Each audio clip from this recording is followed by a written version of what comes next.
नमस्कार दोस्तों, मैं रजनीश शर्मा आपका CGPSC ऑनलाइन क्लासेस में स्वागत करता हूं। दोस्तों, आज के वीडियो में हम एक बहुत ही इंपॉर्टेंट टॉपिक छत्तीसगढ़ की मिट्टियों के बारे में हम पढ़ने वाले हैं। इस टॉपिक से रिलेटेड जितने भी इंपॉर्टेंट पॉइंट बन सकते हैं, जैसे छत्तीसगढ़ में कितनी मिट्टियां पाई जाती हैं, उनका क्या स्थानीय नाम है, उनमें कौन कौन सी फसलें होती हैं या वो कहाँ कहाँ पाई जाती हैं, जितने भी इंपॉर्टेंट पॉइंट बन सकते हैं एग्जाम पॉइंट ऑफ व्यू से, सारे के सारे पॉइंट हम इस वीडियो में कवर करेंगे। और वीडियो के एंड में हम एक टेबल के माध्यम से सारे मिट्टी को कंपेयर करेंगे और उनको याद करने की कोशिश करेंगे। तो वीडियो आप ये एंड तक देखिएगा, आपको ये टॉपिक कहीं और से पढ़ने की जरूरत नहीं पड़ेगी। अगर आपको इस वीडियो का PDF चाहिए तो आप हमारे टेलीग्राम चैनल से डाउनलोड कर सकते हैं, लेकिन उससे पहले मैं इस पे 100 लाइक्स और 50 व्यूज का वेट करूंगा। 500 व्यूज का, 100 लाइक्स और 500 व्यूज का वेट करूंगा। और दोस्तों, अगर आपको वीडियो थोड़ा भी हेल्पफुल लगे तो प्लीज हमारे चैनल को सब्सक्राइब करें, बेल आइकन को प्रेस करें ताकि नए वीडियो आप मिस ना कर पाए। सबसे पहले हम देख लेते हैं कि मिट्टी क्या होती है और इसके निर्माण की दर को कौन कौन से कारक प्रभावित करते हैं। उसके बाद हम छत्तीसगढ़ की मिट्टियों का विस्तृत अध्ययन करेंगे। तो पहला पॉइंट देखते हैं, मिट्टी पृथ्वी के ऊपरी परत में स्थित काले भूरे रंग का तथा विभिन्न प्रकार की धातुओं का मिश्रण है। तो मिट्टी क्या है? जो पृथ्वी होती है इसके ऊपरी परत में स्थित काले भूरे रंग का तथा विभिन्न प्रकार की धातुओं का एक मिश्रण है। नेक्स्ट, किसी भी क्षेत्र में पाई जाने वाली चट्टानों से उस क्षेत्र की मृदा का निर्माण एवं निर्धारण होता है। तो मतलब जो जिस क्षेत्र में जैसी चट्टानें पाई जाती हैं, तो जैसी उसकी केमिकल या फिजिकल प्रॉपर्टीज होती हैं, वैसी वहां की मिट्टी की प्रॉपर्टीज होती हैं। मतलब जो खनिज इस चट्टानों में मिलेंगे वही उस क्षेत्र में पाई जाने वाली मिट्टी में भी उस खनिजों की मात्रा पाई जाएगी। नेक्स्ट पॉइंट देखते हैं, मिट्टी निर्माण को प्रभावित करने वाले कारक। अब मिट्टी निर्माण को कौन कौन से कारक प्रभावित करते हैं उनको देख लेते हैं। पहला पॉइंट देखते हैं इसमें, जलवायु, तापमान, वर्षा, अपक्षय निर्माण की दर को प्रभावित करते हैं। तो ये चारों फैक्टर क्या है? निर्माण की दर को प्रभावित करते हैं। पहला जलवायु, तापमान, वर्षा और अपक्षय। नेक्स्ट है आपका समय, मृदा परिच्छेदिका की मोटाई को निश्चित करता है। मतलब जो सॉइल प्रोफाइल होता है उसकी जो मोटाई होती है वो किस पे डिपेंड करती है? मिट्टी निर्माण बनने के समय में। नेक्स्ट है वनस्पति, प्राणी और सूक्ष्म जीव ह्यूमस निर्माण की दर को प्रभावित करते हैं। तो जो मिट्टी में जो ह्यूमस पाया जाता है वो उसकी दर को कौन प्रभावित करते हैं? वहां पाई जाने वाली वनस्पति, प्राणी और सूक्ष्म जीव। नेक्स्ट है उच्चावच, तुंगता और ढाल मृदा के संचय को निर्धारित करते हैं। तो जो उच्चावच हो गई, ढाल हो गई और तुंगता हो गई, वो मृदा के संचय को निर्धारित करते हैं। नेक्स्ट है जनक सेल, रंग, गठन, खनिज मात्रा एवं पारगम्यता को निर्धारित करते हैं। तो जनक सेल जो है वो मिट्टी के रंग को, उसके गठन को और खनिज मात्रा तथा पारगम्यता को निर्धारित करती है। नेक्स्ट है जलवायु एवं वर्षा की उपलब्धता से मिट्टी के उपजाऊपन तथा वनस्पतियों की सघनता का निर्धारण होता है। तो जिस क्षेत्र में जैसी जलवायु वर्षा होती है वैसी उस क्षेत्र की मिट्टी की उपजाऊपन होता है। मतलब जिस क्षेत्र में बारिश अधिक होती है, जलवायु अच्छी होती है मिट्टी के लिए, तो वहां मिट्टी क्या होती है? उपजाऊ होती है। और मिट्टी के उपजाऊपन से वनस्पतियों की सघनता डिपेंड करती है। मतलब वहां पे कितनी वनस्पति पाई जाती है। तो जहां देखोगे आप, जहां बारिश अधिक होती है वहां जो वनस्पतियां वो अधिक पाई जाती हैं, जहां बारिश कम होती है वहां वनस्पतियां कम पाई जाती हैं। तो ये मैंने एक डायग्राम बनाया है, जो ऊपर आपको मैंने डिस्कस करा वही सब कुछ यहाँ बताया है। जैसे जनक सेल रंग, गठन, खनिज मात्रा, पारगम्यता को निर्धारित करते हैं। नेक्स्ट है उच्चावच, तुंगता, ढाल मृदा के संचय को निर्धारित करते हैं। वनस्पति, प्राणी, सूक्ष्मजीव ह्यूमस निर्माण की दर को प्रभावित करते हैं। ये सब मैं डिस्कस कर चुका हूं पहले भी ऊपर। समय, मृदा परिच्छेदिका की मोटाई को निर्धारित करते हैं। जो सॉइल प्रोफाइल है वो समय पर डिपेंड करता है। नेक्स्ट जलवायु, तापमान, वर्षा, अपक्षय निर्माण की दर को प्रभावित करते हैं। तो ये सारे कारक है जो मिट्टी निर्माण की दर को प्रभावित करते हैं। यहाँ पे लिखा भी है मैंने, इन्हीं सब कारणों से मिट्टी में खनिज तथा भूमि की उर्वरता इत्यादि का निर्धारण होता है। तो ये सारे कारण क्या करते हैं? मिट्टी में खनिज और उर्वरता को प्रभावित करते हैं। अब आइए छत्तीसगढ़ मिट्टियों का विस्तृत अध्ययन करते हैं। पहला पॉइंट देखते हैं इसमें, छत्तीसगढ़ भारत के दक्षिणी पठार का हिस्सा है एवं विभिन्न नदियों के बहाव के कारण यहाँ मिट्टी उपजाऊ है। तो पूछ सकता है आपसे, छत्तीसगढ़ भारत के किस पठार का हिस्सा है? दक्षिणी पठार का हिस्सा है। और जो यहाँ से नदियां बहती हैं वो इस पठार को काटते हुए अपने साथ ले जाती हैं और नीचे मिट्टी का निर्माण करती हैं, जिस कारण यहाँ की मिट्टी क्या होती है? उपजाऊ होती है। छत्तीसगढ़ की मिट्टी में नमी कम होने के कारण इसमें रेत की मात्रा सामान्यतः अधिक होती है, जिसके कारण मिट्टी में जल धारण क्षमता कम है। तो ये छत्तीसगढ़ की जो मिट्टी है उसमें जो नमी है वो कम होती है, इस कारण यहाँ की मिट्टी रेतीली अधिक होती है, इसीलिए यहाँ पे जो इस मिट्टी की जल धारण क्षमता है वो कम है। प्रदेश में पाई जाने वाली चट्टानों के आधार पर छत्तीसगढ़ में मुख्य रूप से 5 प्रकार की मिट्टियां पाई जाती हैं। तो छत्तीसगढ़ में जिस प्रकार से चट्टानें मिलती हैं उस हिसाब से मिट्टियों को 5 भागों में वर्गीकृत किया गया है। पहला है आपका लाल पीली मिट्टी, दूसरा है लाल रेतीली या बलुई मिट्टी, तीसरा है लाल दोमट मिट्टी, चौथा है आपका लेटेराइट मिट्टी और पांचवा है आपका काली मिट्टी। इस डायग्राम में देखो दिखाया भी गया कि कौन सी मिट्टी कहाँ पाई जाती है। तो पहला देखते हैं लाल पीली मिट्टी। ये लाल पीली मिट्टी है छत्तीसगढ़ में सबसे ज्यादा भाग में पाई जाती है। छत्तीसगढ़ के मध्य भाग एवं उत्तरी भाग में ये मिट्टी पाई जाती है और ये राज्य के लगभग 50 से 55% एरिया में इसका कवर है। तो पहला देख लेते हैं डायग्राम में कहाँ पाई जाती है। देखो कोरिया हो गया आपका, ये सूरजपुर, बलरामपुर, सरगुजा, रायगढ़, कोरबा, मुंगेली, बिलासपुर, जांजगीर चांपा, बलौदा बाजार, आपका ये महासमुंद, राजनांदगांव, दुर्ग, बलौद, धमतरी, गरियाबंद, इन सब जगहों पर ये लाल पीली मिट्टी पाई जाती है। नेक्स्ट है आपका लेटेराइट मिट्टी। तो लेटेराइट मिट्टी आपका जसपुर शामली पाट के आसपास ये मिट्टी पाई जाती है। नेक्स्ट है आपका काली मिट्टी।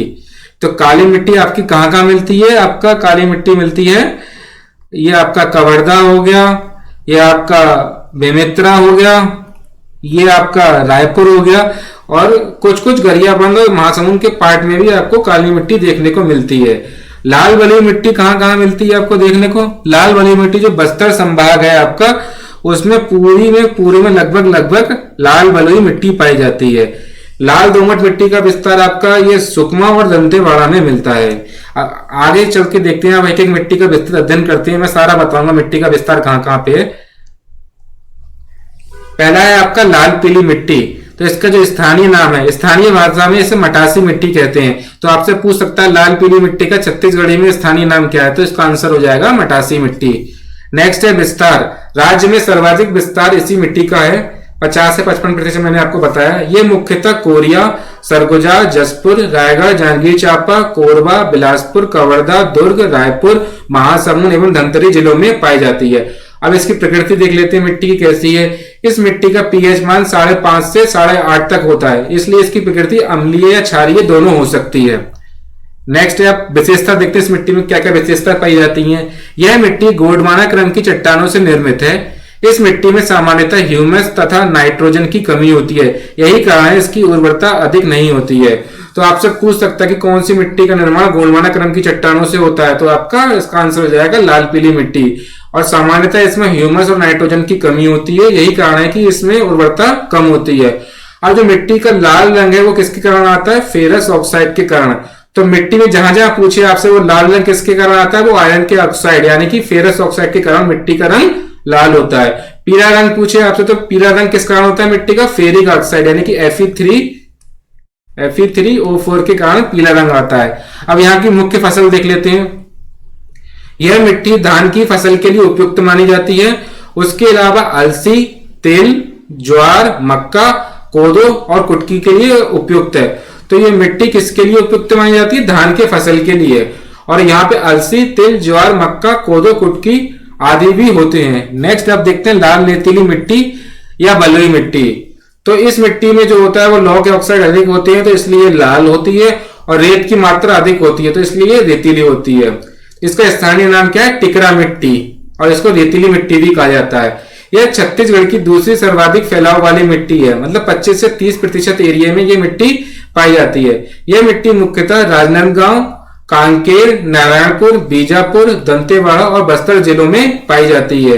अब इस मिट्टी की प्रकृति कैसी है? अम्लीय है। तो छत्तीसगढ़ में ज्यादातर मिट्टी कैसी पाई जाती है? अम्लीय पाई जाती है। विशेषता देखते हैं, इनमें ग्रेनाइट एवं नीच चट्टानों के अवशेष पाए जाते हैं। इसमें लौह अंश अधिक पाया जाता है, जबकि नाइट्रोजन एवं ह्यूमस कम होता है, इसलिए इसकी उर्वरता कम होती है। तो मेन फैक्टर क्या है यहाँ पे? नाइट्रोजन ह्यूमस की कमी कारण इसकी उर्वरता कम होती है। तो जहां जहां उर्वरता कम होती है वहां उस मिट्टी में नाइट्रोजन और ह्यूमस की मात्रा कम होती है। और एक इंपॉर्टेंट पॉइंट ये भी है कि इस मिट्टी में ग्रेनाइट और नीच चट्टानों के अवशेष पाए जाते हैं। तो आपसे क्वेश्चन में पूछ सकता है कि ग्रेनाइट एवं नीच चट्टानों के अवशेष किसमें पाए जाते हैं? तो लाल रेतीली मिट्टी या बलुई मिट्टी में पाए जाते हैं। मुख्य फसल देखते हैं इसका मोटा अनाज। तो ये इसकी मुख्य फसल कौन कौन सी है? मोटा अनाज है, जैसे कोदो, कुटकी, ज्वार, बाजरा, आलू, तिलहन आदि, ये सारी इसकी मुख्य फसलें हैं। नेक्स्ट देखते हैं आपका लाल दोमट मिट्टी। तो लाल दोमट मिट्टी इसका सामान्यतः विस्तार दंतेवाड़ा और सुकमा में मिलता है। तो आपसे पूछ सकता है कि लाल दोमट मिट्टी कहां पाई जाती है, तो इसका आंसर हो जाएगा दंतेवाड़ा और सुकमा। इसकी प्रकृति देख लेते हैं, इसकी प्रकृति कैसी होती है? अम्लीय। अब विशेषता देखते हैं, लोहे के ऑक्साइड के कारण इस मिट्टी का रंग लाल होता है। तो जो लोहे की, मैंने आपने बताया कि लोहे के ऑक्साइड के कारण मिट्टी का रंग लाल होता है। क्ले की मात्रा अधिक होने के कारण यह मिट्टी दोमट कहलाती है। मतलब इस मिट्टी में रेत की अपेक्षा क्ले की मात्रा अधिक होती है, इसलिए मिट्टी दोमट कहलाती है। इस मिट्टी में लोहे का अंश अधिक होता है जबकि आर्द्रता कम होती है। तो लाल रंग है इसलिए इसमें लोहे का अंश अधिक है और आर्द्रता इस मिट्टी की कम है। मुख्य फसल देखते हैं, आर्द्रता ग्रहण करने की क्षमता बहुत कम होती है, इसलिए ये खरीफ फसल के लिए उपयुक्त मानी जाती है। तो आपसे क्वेश्चन में पूछ सकता है कि खरीफ फसल के लिए कौन सी मिट्टी उपयुक्त है छत्तीसगढ़ में, तो इसका आंसर हो जाएगा लाल दोमट मिट्टी। तो इसकी मुख्य फसल कौन कौन सी है? धान, ज्वार, बाजरा आदि इस मिट्टी की मुख्य उपजें हैं। नेक्स्ट है आपका लेटेराइट मिट्टी। तो इसका स्थानीय नाम क्या है इस मिट्टी का? मुरमी या भाटा मिट्टी। तो इसका विस्तार देखते हैं, इसका सामान्यतः विस्तार सरगुजा, जसपुर, पाट प्रदेश, रायपुर, तिल्दा आदि में पाया जाता है। 10 से 15% क्षेत्र में पाई जाती है। प्रकृति देखते हैं, इसका मान pH 7 से अधिक है, इसलिए ये प्रकृति इसकी क्षारीय है। तो ऊपर की जो 3 मिट्टी थी वो अम्लीय थी और लेटेराइट मिट्टी आपकी क्षारीय है। विशेषता देखते हैं, इस मिट्टी का निर्माण लेटेराइजेशन की प्रक्रिया के द्वारा होता है। तो आपसे पूछ सकता है कौन सी मिट्टी का निर्माण लेटेराइजेशन प्रक्रिया के द्वारा होता है, तो लेटेराइट मिट्टी इसका सही आंसर हो जाएगा। इस मिट्टी की ऊपरी उपजाऊ परत बहाव एवं निछालन से समाप्त हो चुकी होती है। तो मतलब इस मिट्टी का जो ऊपरी उपजाऊ परत होती है वो बहाव एवं निछालन से समाप्त हो चुकी होती है और इसमें आयरन एवं एल्यूमिनियम के ऑक्साइड मिलते हैं। इस मिट्टी में ह्यूमस, नाइट्रोजन, पोटास एवं चूने की कमी होती है। रेत, कंकड़, पत्थर बहुत अधिक मात्रा में मिलते हैं, जिस कारण ये भवन निर्माण के लिए उपयुक्त मानी जाती है। तो ये बहुत इंपॉर्टेंट पॉइंट है, आपसे पूछ लेगा कि छत्तीसगढ़ में कौन सी मिट्टी भवन निर्माण के लिए उपयुक्त है, तो इसका आंसर हो जाएगा लेटेराइट मिट्टी। नेक्स्ट है आपका इसकी मुख्य फसल। यह कम उपजाऊ होती है, यह मिट्टी मोटे अनाज के उत्पादन के लिए अधिक उपयुक्त है, जिसमें ज्वार, बाजरा एवं आलू आदि प्रमुख हैं। छत्तीसगढ़ की ज्यादातर मिट्टी मोटे अनाज के लिए उपयुक्त है। लास्ट है आपका काली मिट्टी। अब इसे स्थानीय भाषा में कन्हारी मिट्टी भी कहते हैं। तो आपसे पूछ सकता है काली मिट्टी को स्थानीय भाषा में क्या कहते हैं? कन्हारी मिट्टी कहते हैं। भर्री, रेगुर तथा अन्य नाम इस मिट्टी के हैं। तो जो भर्री और रेगुर है वो इस मिट्टी के अन्य नाम हैं। विस्तार देख लेते हैं। दुर्ग, बालोद, मैकल श्रेणी, गरियाबंद, मुंगेली, पंडरिया, कवर्धा एवं राजनांदगांव इसके फैलाव वाले मुख्य क्षेत्र हैं। अब काली मिट्टी की प्रकृति कैसी होती है? क्षारीय होती है। विशेषता देखते हैं, इस मिट्टी का निर्माण में बेसाल्ट चट्टानों से होता है। तो इस मिट्टी का निर्माण बेसाल्ट चट्टानों से होता है। जो दक्कन ट्रेप की जो बेसाल्ट चट्टान है उससे इस मिट्टी का निर्माण होता है। बेसाल्ट के ऋतु क्षरण के पश्चात लोहे के कणों का ऑक्सीकरण हो जाता है, जिस कारण उसका रंग लाल हो जाता है और इसके पश्चात क्ले की एकत्रण से मिट्टी का रंग काला हो जाता है। टिटेनी, फेरस, मैग्नेटाइट एवं जैव तत्वों की उपस्थिति के कारण इस मिट्टी का रंग काला होता है। तो आपसे पूछ सकता है काली मिट्टी का रंग काला क्यों होता है, तो इसका आंसर हो जाएगा टिटेनी, फेरस, मैग्नेटाइट के कारण और जैव तत्वों की उपस्थिति के कारण इस मिट्टी का रंग काला होता है। नेक्स्ट है आपका मुख्य फसल। इस मिट्टी की जो मुख्य फसल देखते हैं आप कौन सी है? लोहा, चूना, पोटास, एल्यूमिनियम, कैल्शियम एवं मैग्नीशियम कार्बोनाइट प्रचुर मात्रा में इस मिट्टी में पाए जाते हैं। तो आपसे पूछ सकता है कि ये सारे खनिज कौन सी मिट्टी में प्रचुर मात्रा में पाए जाते हैं, तो इसका आंसर हो जाएगा काली मिट्टी। नेक्स्ट है आपका एवं नाइट्रोजन, फास्फोरस तथा जैव तत्वों की उपस्थिति पर्याप्त मात्रा में होती है। तो जो नाइट्रोजन, फास्फोरस और जैव तत्व हैं वो आपके पर्याप्त मात्रा में पाए जाते हैं इस मिट्टी में। अतः यह उपजाऊ मिट्टी होती है। तो ये मिट्टी जो है बहुत ही उपजाऊ होती है। यहाँ पे गेहूं, चना, कपास, दालें, तिलहन एवं धान की फसलें इसमें आमतौर पर पाई जाती हैं। अब टेबल के माध्यम से देखते हैं, सारी मिट्टी का रिवीजन कर लेते हैं। एक टेबल बनाई है मैंने, इस टेबल के माध्यम से सारी मिट्टी का रिवीजन करते हैं। पहला है आपका लाल पीली मिट्टी। तो लाल पीली मिट्टी का स्थानीय नाम क्या है? इसका स्थानीय नाम है मटासी मिट्टी। लाल पीली मिट्टी को क्या कहते हैं? मटासी मिट्टी कहते हैं। और ये छत्तीसगढ़ के मध्य भाग एवं उत्तरी भाग में पाई जाती है। तो आपसे पूछ सकता है कि छत्तीसगढ़ के मध्य भाग में कौन सी मिट्टी पाई जाती है? तो आपकी ये लाल पीली मिट्टी इसका आंसर हो जाएगा। और इसकी मुख्य फसल कौन सी है? इसकी अलसी, धान, ज्वार, तिल, मक्का, कॉटन इसकी मुख्य फसलें। और इसकी प्रकृति मैंने बताया, इसकी जो पीएच वैल्यू 5.5 से 8.5 के बीच है। तो इस मिट्टी की प्रकृति कैसी है? अम्लीय और क्षारीय है। और जल धारण क्षमता मध्यम है। नेक्स्ट है आपका लाल बलुई मिट्टी। तो लाल बलुई मिट्टी को स्थानीय भाषा में नाम क्या है? टिकरा मिट्टी। यह मिट्टी दंतेवाड़ा, बस्तर, कांकेर, राजनांदगांव और बालोद के दक्षिणी भाग में पाई जाती है। अब इसका मुख्य फसल देख लेते हैं। मुख्य फसल में क्या है? ये मोटे अनाज के लिए उपयुक्त है। अब इसकी प्रकृति देखते हैं। प्रकृति क्या है इसकी? अम्लीय है और जल धारण क्षमता कम है। लाल दोमट मिट्टी देखते हैं। लाल दोमट मिट्टी मैंने बताया आपकी दंतेवाड़ा और सुकमा में पाई जाती है। और इसकी प्रकृति कैसी है? अम्लीय है और जल धारण क्षमता सबसे कम है। तो आपसे पूछ सकता है कि छत्तीसगढ़ में किस मिट्टी की जल धारण क्षमता सबसे कम है? तो उसका आंसर हो जाएगा लाल दोमट मिट्टी। अब नेक्स्ट है आपका लेटेराइट मिट्टी। लेटेराइट मिट्टी को क्या कहते हैं? मुर्मी या भाटा मिट्टी। यह पहाड़ प्रदेशों में सरगुजा संभाग और जगदलपुर में पाई जाती है। तो जो पहाड़ प्रदेश, जसपुर, शामली पहाड़ प्रदेश, जितने भी पहाड़ प्रदेश हैं, इस मिट्टी में उस जगह पे लेटेराइट मिट्टी पाई जाती है। और बागानी फसलें जैसे आलू, टमाटर और चाय, लीची लेटेराइट मिट्टी के लिए उपयुक्त हैं। और इसकी प्रकृति कैसी होती है? क्षारीय। और इसकी जल धारण क्षमता कैसी है? कम। काली मिट्टी देखते हैं। काली मिट्टी का अन्य स्थानीय नाम क्या है? कन्हार, भर्री और रेगुर। और इसका विस्तार क्या है? दुर्ग, बालोद, मैकल श्रेणी और गरियाबंद। तो काली मिट्टी कहाँ मिलती है? आपकी दुर्ग में मिलती है, बालोद और मैकल श्रेणी, गरियाबंद में। यह मिट्टी गन्ना, चना, गेहूं, कपास और रबी फसल के लिए उपयुक्त है। इसकी प्रकृति कैसी है? क्षारीय है और जल धारण क्षमता सर्वाधिक है। तो काली मिट्टी की जल धारण क्षमता है वो सर्वाधिक है। और जो लाल दोमट मिट्टी है उसकी जो जल धारण क्षमता है वो सबसे कम है।